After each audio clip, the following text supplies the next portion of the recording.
আসসালামু আলাইকুম দেশবাসী। আশা করি আপনারা সকলেই ভালো আছেন। আলহামদুলিল্লাহ আমিও অনেক ভালো আছি। তো কিছুদিন আগে আমি একটা ভিডিও বানিয়েছিলাম অলিভার খানকে নিয়ে, যেটা আমাদেরকে ফেস্টিভ্যাল সিজনে ফ্রিতে দিয়েছিল। আমি বলেছিলাম যে আপডেটের পর হয়তো এই খানকে একটু পারফরমেন্সটা বেটার করে দেবে কোনামি। আর তখন যখন আমি খানকে নিয়েছিলাম আমি ভালো ভালো ট্রেনিং দিয়েছিলাম, কিন্তু আমারটার পারফরমেন্স খুবই বাজে ছিল। তারপর ওই আমার এক বড় ভাই আমাকে বলল, আপনি এই ট্রেনিংটা দেন, দেখবেন পারফরমেন্স ভালো দিবে। তো আমি বড় ভাইয়ের কথা মতো ট্রেনিংটা দিলাম। দেওয়ার পরে দেখলাম না, খান ভালো পারফরমেন্সই দিচ্ছে। আর আপডেটের পরে আমি যখন খানকে ইউজ করা শুরু করলাম ম্যাচে, তখন দেখলাম যদি আমি 10টা ম্যাচ খেলি, অন্তত পক্ষে খান 8টা ম্যাচে ভালো পারফরমেন্স দেয়। আর বলতে হবে যে এই ট্রেনিংয়ে খান খুবই ভালো পারফরমেন্স দিচ্ছে আমাকে। আর আপনারা চাইলে যারা যারা খান নিয়ে মানে খানকে নিয়ে যারা পস্তাচ্ছেন তারা এই ট্রেনিংটা দিতে পারেন। আমার মতে এই ট্রেনিংটা দেন, হয়তো আপনার খান ভালো পারফরমেন্স করবে, কারণ আমি তো ভালো পারফরমেন্স পাচ্ছি, তাই আপনাদেরকে এই ট্রেনিংটা দেওয়া। তো আজকের ম্যাচে আমি খানের পারফরমেন্স নিয়ে কথা বলবো। চলেন কথা না বাড়িয়ে ম্যাচে চলে যাই। তো এখানে আমি পাস পাস দিয়ে একটা গোল দেওয়ার চেষ্টা করছিলাম, ফার্স্ট গোল। তো তারপর অপোনেন্টও ভালো ডিফেন্স করছিল, কিন্তু এখানে আমি তারপর ভিনিকে আগিয়ে দিলাম। ভিনি অপোনেন্টের পায়ে থেকে বল নিয়ে সুন্দর করে একটি গোল দিয়ে দিল।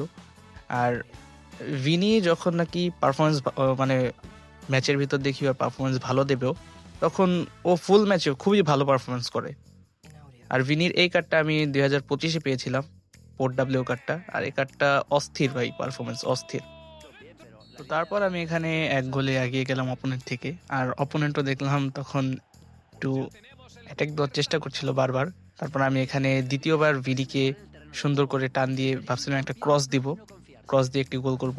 আর ভিনি ভালো একটি পাসও করলো, থ্রো পাস করে, কিন্তু ক্রসটা দিতে পারলাম না, তার আগেই তার গোল কি এটা আটকিয়ে ফেললো। আর আমি কোনো ক্রস প্লেয়ার না, যার কারণে আমার ক্রসটা অত বেশি ভালো হয় না, বেশিরভাগ সময় আমি ক্রস দিতেই পারি না। তো এখানে অপোনেন্ট জোহানকে দিয়ে সুন্দর ভালো টান দিয়ে একটি গোল করার চেষ্টা করলো, কিন্তু টার্গেট মতো গোলটা টার্গেট মতো গোল দিতে পারলো না, যার কারণে গোলটা হলোই না। তো তারপর আমি আবারও এখানে এডগারকে দিয়ে ভিনিকে পাস দিয়ে দিলাম। আর ভিনি এখান থেকে সুন্দর করে ক্রস মারার চেষ্টা করলো, কিন্তু এবার ক্রস জায়গা মতোই গিয়েছিল, কিন্তু আমার গুলির বলটা রিচ করতে পারলো না, যার কারণে এবারও আমি গোলটা দিতে পারলাম না। তো তারপর এখানে অপোনেন্টও গোল করার চেষ্টা করছে, আমিও গোল করার চেষ্টা করছি। আর এভাবেই প্রথম হাফ শেষ হয়ে গেল, আর আমি অপোনেন্টের থেকে এক গোলে আগিয়ে রইলাম। তো তারপর সেকেন্ড হাফ শুরু হয়ে গেল, আর আমি আমার অ্যাটাকের প্লেয়ারগুলোকে চেঞ্জ করে ফেললাম যাতে স্ট্যামিনা বেশি থাকে আর আমি ভালো একটা অ্যাটাক দিতে পারি। আর এখানে অপোনেন্ট ডি বক্সের ঠিক বাহিরে আমাকে একটা ফাউল করে ফেললো। তারপর আমি রবার্টো কার্লোস দিয়ে একটি লং শট নিয়ে নিলাম। আর আমরা সবাই জানি Roberto Carlos rocket shot expert. আর আমি ভাবছিলাম যে এই শটটা দিয়ে হয়তো একটা গোল দিতে পারবো, কিন্তু আমি এত জোরেই শট মারলাম যে এটা গোল বার ছেড়ে উপরে চলে গেল। তো পরে অপোনেন্টের গোলকিপার এখানে একটু শট দিয়েছিল, কিন্তু আমার হাতজির মাথায় লেগে সুন্দর করে এমবাপ্পের পায়ে, আর এমবাপ্পে এখানে একটি হালকা কার্ল করে গোল করে দিল। আর এই গোলটা আনএক্সপেক্টেবল ছিল গোলটা আর কি।